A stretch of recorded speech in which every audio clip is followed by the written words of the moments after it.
بسم الله الرحمن الرحيم، والصلاة والسلام على رسول الله. النهاردة ان شاء الله هنعمل معاكم كبد وقوانص بطريقة سهلة وبسيطة. انا هنا جبت نص كيلو كبد وقوانص وغسلتهم حلو، وغسلتها ونقعتها بملح، وبعد كده شلت الدهون منها وضفتها، وقطعت هنا القوانص. معانا بصلتين مخرطين بصلتين، ومعانا فصين توم، ومعانا التوابل ملح وكمون وبابريكا وفلفل اسمر، ومعانا طماطميتين وقرن فلفل رومي وقرن حراق. اهي المكونات، طريقة سهلة وجميلة وان شاء الله تعجبكم.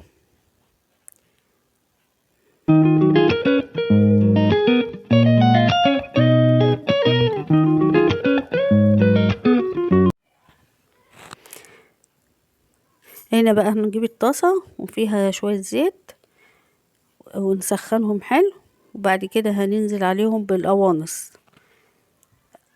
هنحط الاول البصل نديله صدمة لحد ما يدبل، وبعدين ننزل عليه القوانص.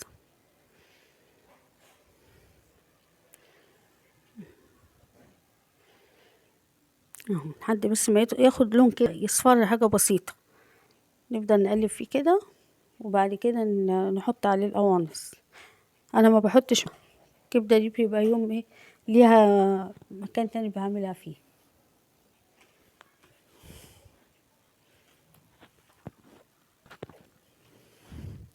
اهو تفضلوا تقلبوا كده، وكوني بتحضري بقى في الحاجه التانية. انا هروح كده اقطع الكبده عبال البصل بس ما يصفر.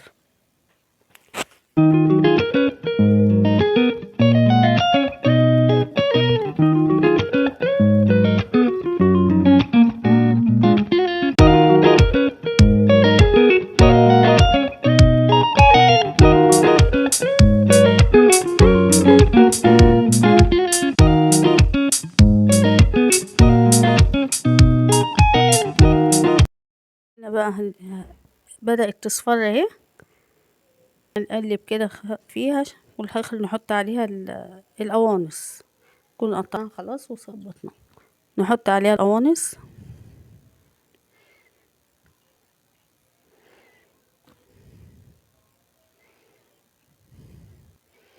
ونقلبهم مع بعض،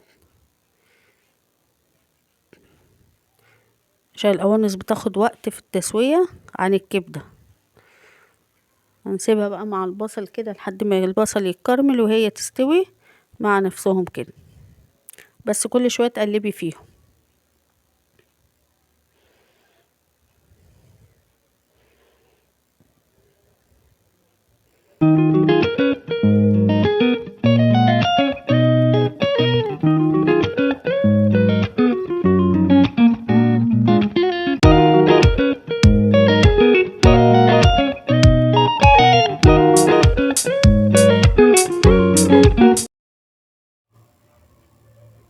اهو ده اللي نقلب فيهم كده لحد ما نكرمل البصل يكرمل والقوانص تدخل في السوا.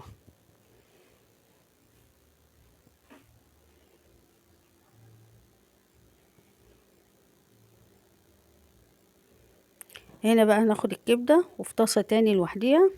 انا ما بحطش الكبدة مع القوانص على طول، بدي الكبدة صدمة لوحديها في طاسة، وبعد كده انزلها عليها، لان الكبدة متاخدش وقت في السوا. احنا هنا خلاص كده بدأ البصل يكرمل ومعاه القوانص تستوي. هنبدأ بقى ننزل ببقية الحاجات، الفلفل والطماطم، قرن حراق وقرن رومي وقطيتين كده، وتخرطيهم وتروحي حطاهم وسيبيهم مع بعض برضو.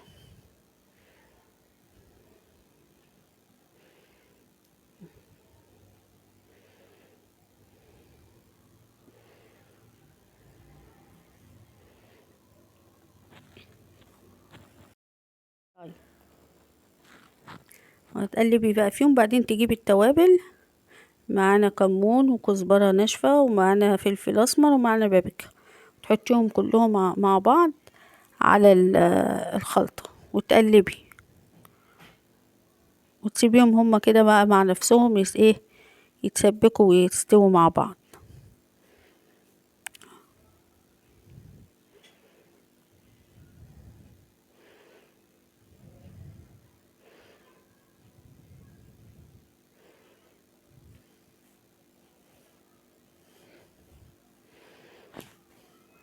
نجيب طاسة ونحط فيها شوية زيت صغيرين وبنحط فيها الكبدة نديها صدمة، نقدح الزيت بس الأول وبعدين ننزل بالكبدة ونديها صدمة في الطاسة لوحديها. أنا ما بحطهاش مع القوانص.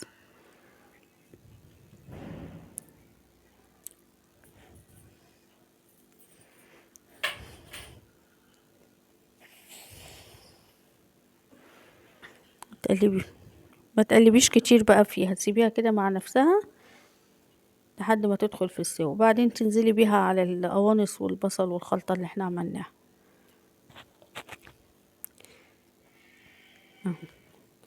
تقلبيهم كلهم مع بعض.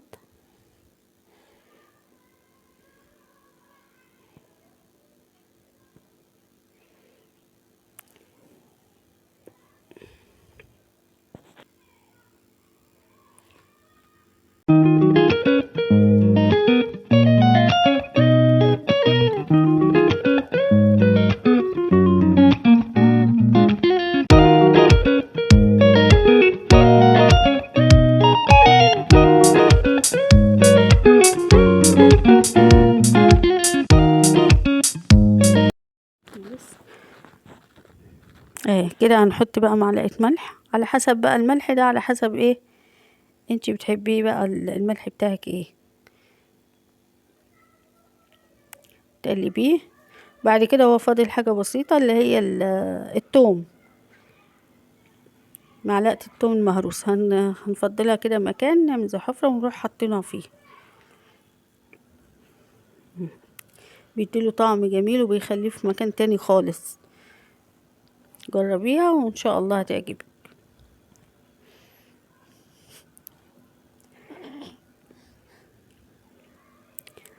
عايزه بقى تعملي جنبيها بطاطس محمره، عايزه تعملي شويه مكرونه. انا عملت النهارده شويه مكرونه جنبيها بقوطه وعملت وحبه جرجير والحمد لله واتقضت وبألف هنا.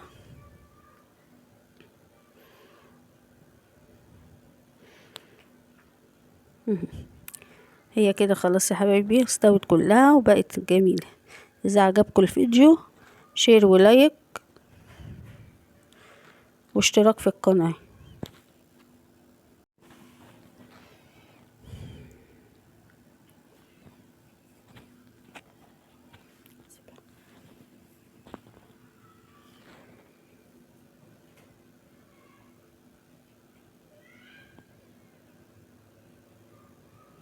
هنغرفها بقى ونتغدى وناكل. تعالوا كلوا معانا.